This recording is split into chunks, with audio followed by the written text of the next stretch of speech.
اس دنیا میں اللہ تعالیٰ کی جو رحمت بھی ہوتی ہے وہ بھی در حقیقت ایک آزمائش کی شکل ہے، اس لیے کہ یہ دنیا اور یہ حیات دنیاوی یہ دار الجزا نہیں ہے، یہ دار امتحان ہے۔ یہاں تو ہر لمحے ہم ایک امتحان سے دوچار ہیں۔ بڑی پیاری نظم ہے علامہ اقبال کی جو بانگ درا میں شامل ہے، زندگی، جس میں ایک شعر وہ بھی ہے کہ تو اسے پیمانہ امروز فردا سے نہ ناپ، جاویداں پہم دواں ہر دم جواں ہے زندگی۔ اور آخری شعر ہے کہ قلزم ہستی سے تو امراہ مانند حباب، اس زیاں خانے میں تیرا امتحان ہے زندگی۔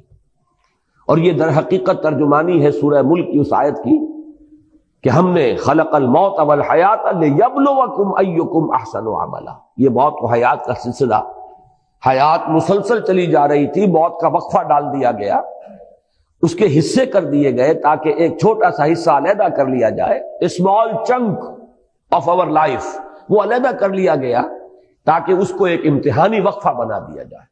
قلزم ہستی سے تو براہ مانند حباب، اس زیاں خانے میں تیرا امتحان ہے زندگی۔ آگے چل کر اب زیادہ دور نہیں ہے، سورہ دہر میں بھی یہ مضمون آئے گا، سورہ ملک میں تو آ ہی چکا ہے بڑی وضاحت کے ساتھ، خلق الموت والحیات لیبلوکم ایکم احسن عملا۔ اور ہر لحظہ یہاں امتحان ہے، کبھی اللہ تعالیٰ کچھ دے کر آزماتا ہے، کبھی کچھ چھین کر آزماتا ہے۔ دے کر آزماتا ہے کہ بندہ شکر کرتا ہے یا نہیں، کبھی چھین کر آزماتا ہے کہ بندہ صبر کرتا ہے یا نہیں۔ ہر حال میں وہ میرے دامن سے وابستہ رہتا ہے یا نہیں، ہر حال میں راضی برضائے رب رہتا ہے یا نہیں۔ کہیں ایسا تو نہیں ہوتا کہ اگر نعمتوں کی بارش ہو تو ہم سے غافل ہو جائے، ہماری طرف سے منہ موڑ لے؟ کہیں ایسا تو نہیں کہ اگر کوئی تکالیف آ جائیں، ہجوم کر جائیں تو پھر شکوہ اور شکایت کا لفظ زبان پر آ جائے؟ ہر حال میں ہونا یہ چاہیے کہ راضی برضائے رب رہے بندہ، چاہے یہ حال ہو چاہے وہ حال ہو۔ اس میں جو کلائمیکس ہے وہ سورۃ الفجر کی آیت ہے کہ انسان اگر اس دنیا کے اندر بدلتے ہوئے حالات کو چاہے، توحید مکمل ہے اس کی کہ وہ اللہ ہی کی طرف اس کو منسوب کر رہا ہے، فَأَمَّا الْإِنسَانُ إِذَا مَا ابْتَلَاهُ رَبُّهُ فَأَكْرَمَهُ وَنَعَّمَهُ فَيَقُولُ رَبِّي أَكْرَمَنِ۔ انسان کا عجیب حال ہے کہ جب اس کا رب اس کو خوب نعمتیں دیتا ہے، آزماتا ہے اس صورت میں کہ نعمتیں دیتا ہے، خوب اس کو اکرمہ عزت دیتا ہے، فیقول ربی اکرمن، تو وہ کہتا ہے مجھے رب نے عزت دے دی، باعزت بنا دیا، میرا اعزاز فرمایا۔ اب دیکھیے شرک یہاں نہیں ہے، وہ سب سے بڑی گمراہی جو ہے اس سے تو انسان بچا ہوا ہے، میرے رب نے مجھے عزت دی۔ شرک نہیں ہے، توحید موجود ہے، توحید میں کہیں کوئی اس میں کوئی خلا نہیں، کوئی نقص نہیں۔ وَأَمَّا إِذَا مَا ابْتَلَاهُ فَقَدَرَ عَلَيْهِ رِزْقَهُ فَيَقُولُ رَبِّي أَهَانَنِ۔ اور جب دوسری شکل میں اللہ تعالیٰ امتحان لیتا ہے کہ اس پر اس کے رزق کو تنگ کر دیتا ہے، ناپ تول کر دینے لگتا ہے، تھوڑا تھوڑا ایشو کرتا ہے، اس لیے کہ قدرہ کے معنی جو ہے وہ یہی ہے، اندازے سے دینا شروع کر دینا۔ ایک ہے بغیر حساب آ رہا ہے، اور ایک یہ کہ اب ناپ تول کر کے آ رہا ہے، فَيَقُولُ رَبِّي أَهَانَنِ، تو وہ کہتا میرے رب نے تو مجھے ذلیل کر دیا۔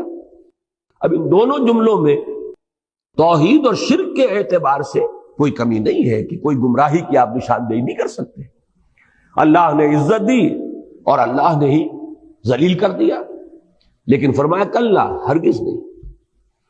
یہاں نفی کس اعتبار سے ہو رہی ہے کہ ابھی ہدایت کا ایک درجہ اور ہے۔ تم یہاں مال و دولت اگر مل گیا ہے تو سمجھ رہے ہو کہ یہ عزت ہے، اعزاز ہے، حالانکہ یہ بھی امتحان ہے۔ اور اگر کہیں تنگی آ گئی تم سمجھ رہے ہو یہ توہین اور تذلیل ہے، حالانکہ یہ بھی توہین اور تذلیل نہیں ہے، یہ بھی امتحان ہے۔ یہ دونوں کیفیات اس اعتبار سے برابر ہیں کہ یہ بھی امتحانی کیفیت، وہ بھی امتحانی کیفیت۔ ایک درجہ اس سے بھی اوپر ہے ہدایت کا، لَتَرْكَبُنَّ طَبَقًا عَن طَبَقٍ، ہدایت بھی درجہ بدرجہ آتی ہے۔ سب سے بڑی گمراہی تو یہ ہوتی کہ انسان یہ کہتا کہ مجھے نعمتیں ملی ہیں، یہ تو لکشمی بائی کی کرپا ہو گئی، فلاں دیوتا راضی ہو گیا، اس کی نظر عنایت ہے، مجھے یہ سب کچھ مل گیا۔ اب یہ تو ضل ضلالا بعیدا، یہ گمراہی کی بہت دور کی شکل ہے۔ اور کہیں اگر کوئی تکلیف آ گئی، فلاں دیوتا ناراض ہو گیا، معلوم ہوتا ہے کہ فلاں دیوی یا دیوتا کی نگاہ کرم ہم سے پھر گئی ہے، دو قربانیاں، آؤ کوئی ڈنڈوت کرو، کوئی تلافی کرو، راضی کرو۔ تو یہ تو سمجھیے کہ یہ گمراہی ہے دور کی۔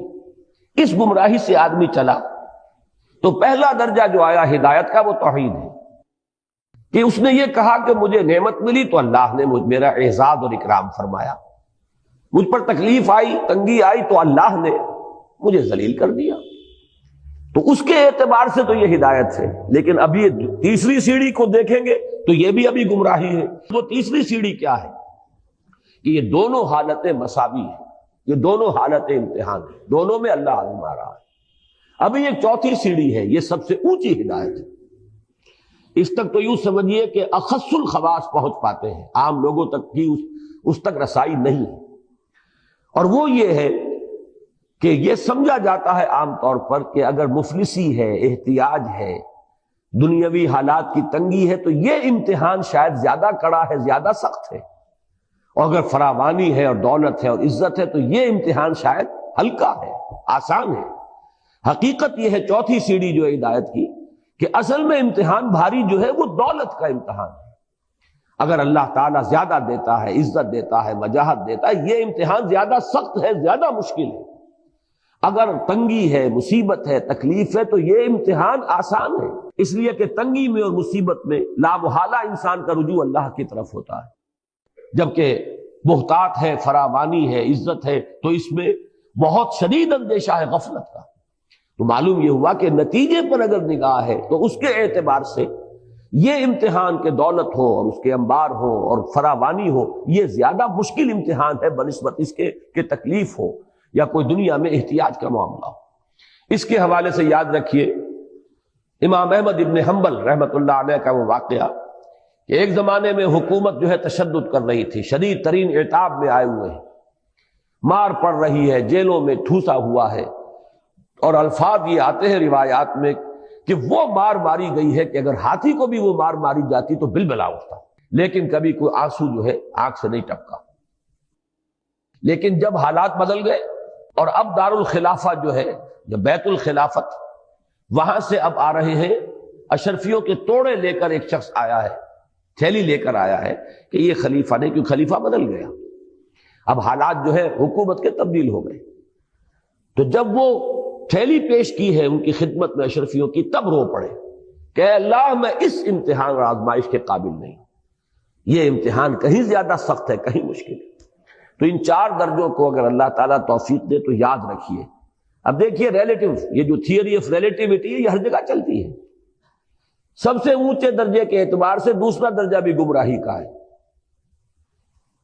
پھر اس کے اعتبار سے تیسرا درجہ اور گمراہی کا ہے، اور جو سب سے نیچے ہے وہ تو خیر گمراہی ہے ہی ہے۔ نیچے سے چلیں گے تو پہلے کے مقابلے میں دوسرا بھی ہدایت پر مشتمل ہے کہ آپ نے اگر دنیا میں خیر ملا، بھلائی ملی تو اسے اللہ کی طرف منسوب کیا، اللہ نے مجھے عزت دی، شرک سے تو بچ گئے۔ اگر تکلیف آئی، مصیبت آئی تو اس کو بھی اللہ کی طرف منسوب کیا، اللہ نے مجھے ذلیل کر دیا، شرک سے تو بچ گئے۔ اس کے مقابلے میں ہدایت پر آ گئے۔ لیکن اس سے اوپر کی ہدایت ہے یہ کہ آپ ان دونوں کے اندر کوئی فرق و تفاوت نہ کریں، دونوں امتحان کی کیفیات ہے، نہ یہ عزت ہے نہ وہ ذلت ہے۔ یہی سورہ تغابن کی اس آیت کا مفاد ہے، ذالک یوم التغابن، ہار اور جیت کا فیصلہ تو اس دن ہوگا۔ اس دن جو بری ہو گیا عزت اس کے لیے ہے، اور اس دن جو جہنم میں جھونک دیا گیا ذلت اس کے لیے ہے، چاہے دنیا میں قارون کی دولت اس کے پاس رہی ہو اور فرعون اور نمرود کا اقتدار جو ہے اسے حاصل رہا ہو۔ اور سب سے اوپر یہ ہے کہ اصل کڑا امتحان جو ہے، حضور کی حدیث یاد کر لیجئے، ما قل و کفا خیر مما کثر و الہا، جو کم ہو لیکن کفایت کر جائے، بنیادی ضرورتیں پوری ہو جائیں، کسی کے سامنے ہاتھ نہ پھیلانا پڑے، وہ کہیں بہتر ہے اس سے کہ جو کثیر ہے لیکن غافل کر دینے والی شے۔ جہاں کثرت ہوگی، محتاط ہوگی، غفلت آ جائے گی۔